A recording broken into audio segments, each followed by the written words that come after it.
ڕوگەن ئەنگەجیلیکە یەکێکە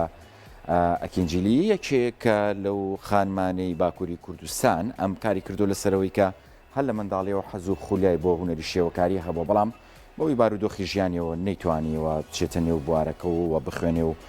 لە ڕووی ئەکادیمی و پەروەردەبێ بەڵام خۆی هەوڵی داوە و لە ڕێگای هەوڵەکانیەوە توانیوێتی بگاتەوە ئاستەی کە پێشنگایکی تایبەت بەخۆی بکاتەوە کارەکانی ئەم جیاوازن هەم لە ڕووی دروستکردنی بابەتەکانەوە هەم لە ڕووی بەکارهێنانی ماتریالەکانەوە بۆ خۆی بابەتی جیاواز و سەرنجڕاکێشی بەکارهێناوە و توانێتی سەرنجی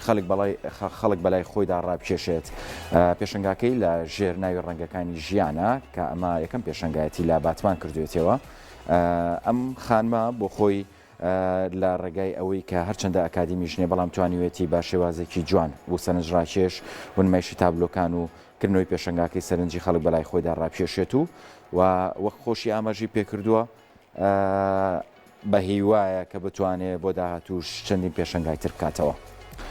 ڕوگان ئەکەنجینی کچە کوردێکی خەڵکی شاری باتمانە لە منداڵیەوە خولیای وێنە کێشانی هەبوو بەڵام بەهۆی کەم دەرامەتی و بارودۆخی سەختی ژیانیەوە وازی لە خولیاکەی هێناوە دوای تێپەڕبوونی ساڵانێکی زۆر دەستی باکاری وێنە کێشان کردوێتەوە. ئێستا بە بەکارهێنانی قاوە و سووتوی جگەرە و تۆزی پرتەقاڵ و خەڵوز وێنێ دەکێشێت و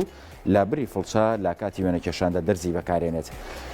با نمایشکردنی 33 تابلۆ لە ژێر ناوی ڕەنگەکانی ژیان یەکەم پێشنگای لە باتمان کردوێتەوە ناوڕۆکی تابلۆکانی باس لە ئازارەکانی خۆیەکات وەک هەموو ژنانی تر کاتێک پرۆسەی هاوسەرگیریان هەڵەوشێتەوە بە تەنها بەرپرسیارەتی منداڵەکانیان لەخۆگرن.